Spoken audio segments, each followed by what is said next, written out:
certo mesmo. Tudo que eu conheço pouco dessa área, mas o que o pessoal faz, as prefeituras mesmo, cavam um buraco lá e joga, né?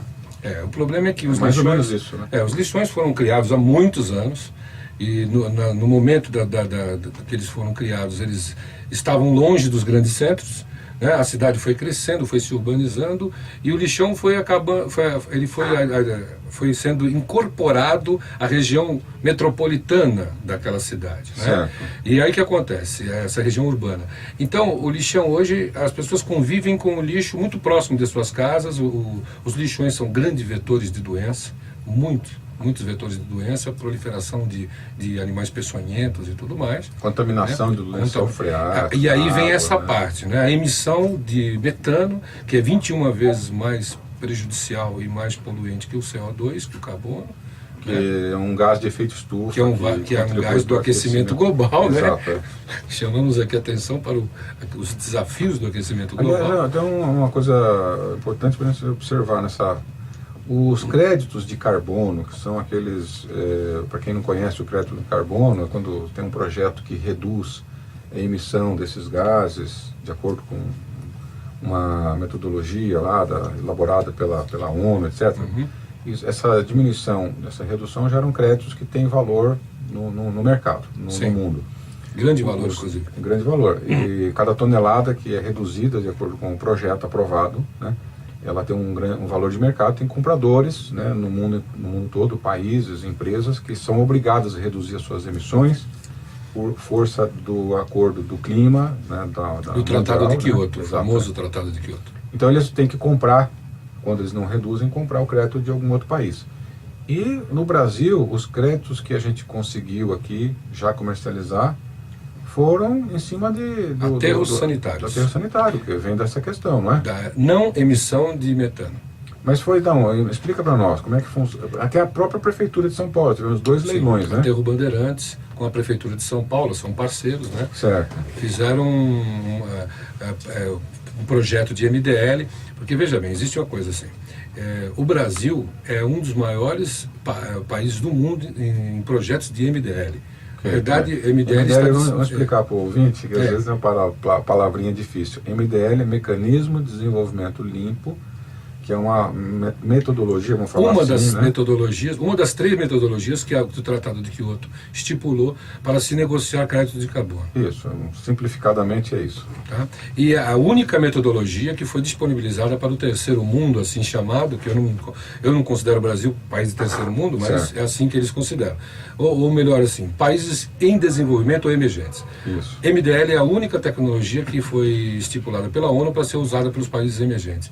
E os projetos de MDL que têm mais sucesso são justamente o projeto por não emissão, não por sequestro, porque existe... O carbono evitado. Isso, existe. Você tem duas maneiras de fazer um MDL. Você tem a maneira de sequestrar o carbono através de florestas e tal, e manejo sustentável da floresta, que depois de muitos anos, agora no Amazonas, a floresta do Juma, nós conseguimos certificar, o governador Eduardo Braga, no Amazonas, conseguiu certificar a primeira floresta por não tombamento, por não corte, né?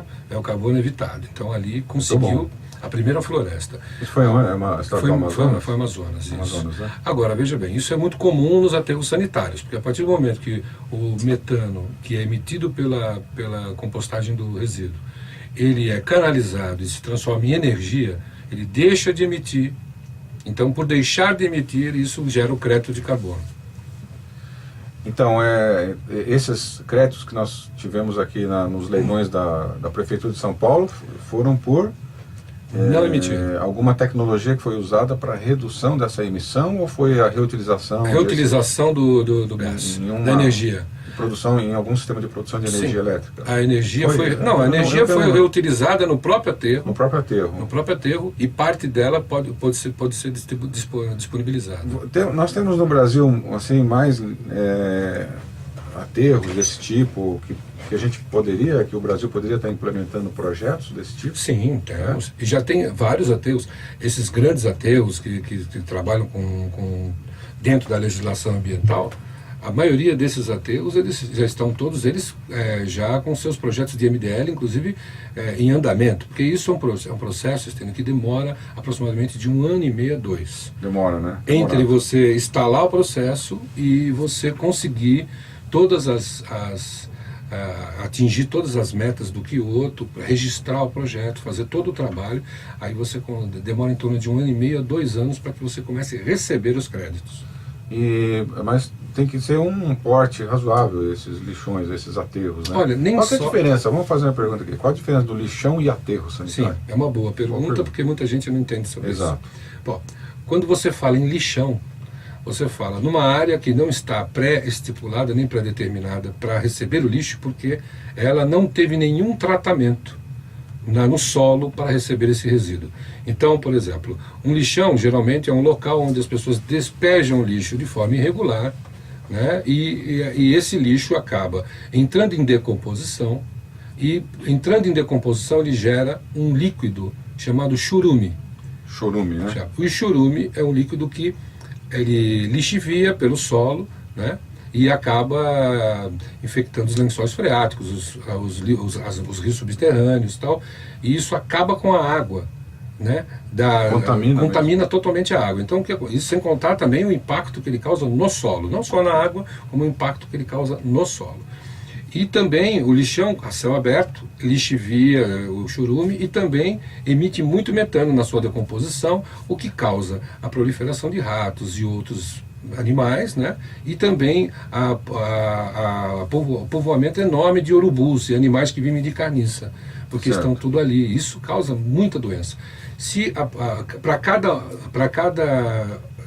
real investido, eles falam em dólar, né? Vou tentar passar isso para real.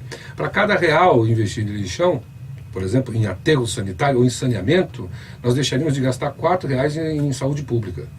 Então é 1 por 4. Um grande retorno social, precisaria se fazer esse socioambiental. Com certeza. Então o lixão é esse aí, vai jogar o lixo simplesmente e acabou. Tá. E o aterro sanitário? Aí o aterro sanitário tem um outro trabalho. Então o aterro sanitário, ele recebe esse resíduo. Alguns aterros sanitários têm coleta seletiva, ou seja, recebe o resíduo, separa os recicláveis dos não recicláveis, tornando já tem um manejo, né? Faz esse manejo do lixo, né? Isso que nós estamos falando de lixo urbano. Ok. Tá?